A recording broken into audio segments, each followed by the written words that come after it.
Okay, contestant number one, Tiara Garcia in first place, and Vincent Segara.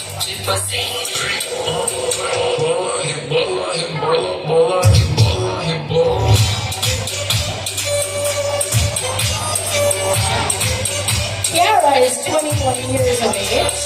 She stands 5'4", and she loves to sing and dance. Her ambition is to be a cardiologist, and her hobbies include joining pageants.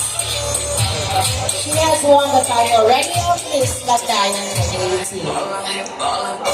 Our hook number one is Vincent Segara, and he's 21. She stands 5'8", and is good at architectural drafting and art.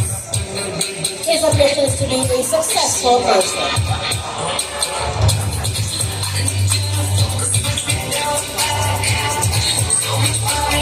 These are our candidates number one for the hump and grade portion.